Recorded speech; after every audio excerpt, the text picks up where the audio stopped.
दोस्तों, पूरे साल तो सब स्टूडेंट्स पढ़ाई करते हैं, लेकिन अच्छे मार्क्स वही स्टूडेंट्स ला पाते हैं, जो एग्जाम डे पे यानी कि सिर्फ एक दिन में भी पूरा सिलेबस पढ़ पाते हैं, रिवाइज कर लेते हैं और वो भी अच्छी तरीके से।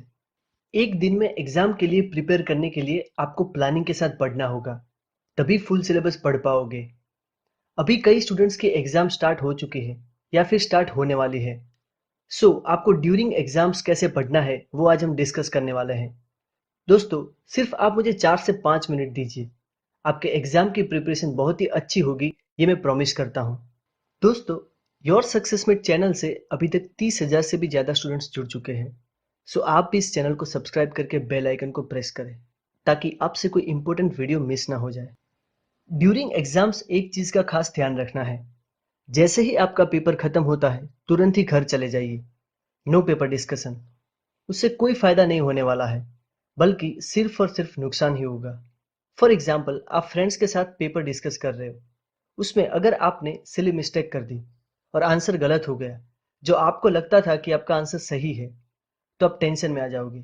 घर पे जब आप पढ़ने बैठते हो, तो भी आप डिप्रेस हो जाओगे, क्योंकि आपके माइंड में वही होगा कि सिली मिस्टेक्स की वजह से आंसर गलत हो गया। और अगर आपके बहुत से आंसर सही भी हो गए, तो आप ओवर कॉन्फिडेंट फील करोगे और नेक्स्ट पेपर के लिए सीरियस होकर नहीं पढ़ोगे। दोस्तों, जो बीत गया उसकी बात क्यों करें। मैं तो सजेस्ट करता हूँ कि जैसे ही आप घर पहुंचते हो, अपना क्वेश्चन पेपर मॉम को दे दो। ना सिर्फ क्वेश्चन पेपर, लेकिन साथ में उस पेपर की बुक्स भी दे दो, क्योंकि क्वेश्चन पेपर और बुक्स आपके पास होंगे तो आपको आंसर चेक करने का मन होगा। कई स्टूडेंट्स की आदत होती है कि दोस्तों को फोन करके पूछते हैं कि तेरा पेपर कैसा गया, इसीलिए फोन स्विच ऑफ ही रखे या फिर कॉल रिसीव ही ना करे। अब आपको घर पहुंचने के बाद का शेड्यूल बताता हूँ।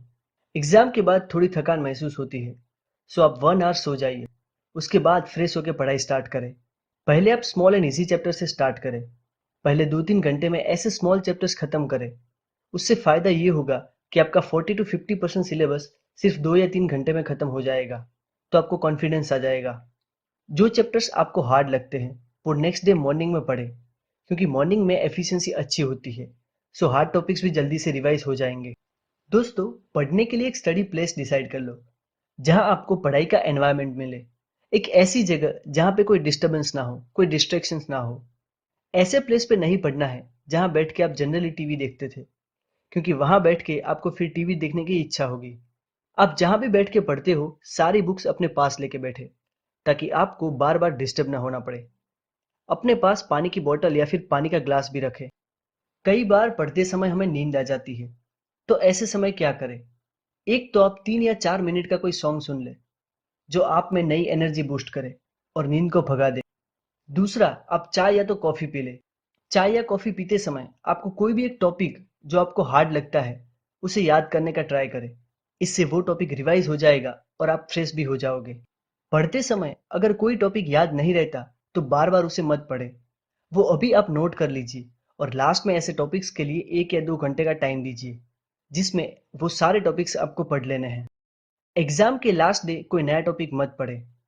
उससे होगा ये कि ना तो वो टॉपिक कंप्लीट हो पाएगा, और ना जो टॉपिक आपने ऑलरेडी पढ़े हुए हैं वो आप रिवाइज कर पाओगे। एग्जाम के 3 या 4 घंटे पहले उस एक दिन में आपने जो भी पढ़ा उसे क्विकली रिवाइज कर लेना है। सिर्फ आपको हेड पॉइंट्स एक बार देख लेना है, ताकि आपको एक फ्रेश ओवरव्यू मिल जाए।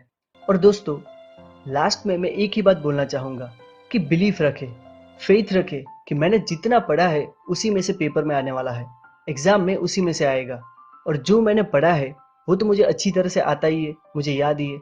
सो मेरे एग्ज़ाम में अच्छे मार्क्स ही आने वाले हैं। एग्ज़ाम में जाने से पहले अपने पेरेंट्स के ब्लेसिंग्स ज़रूर लें, क्योंकि मेरे से ज़्यादा आपके पेरेंट्स के ब्लेसिंग्स और उनके वर्ड्स आपको 100 टाइम्स ज़्यादा कॉन्फिडेंस देंगे।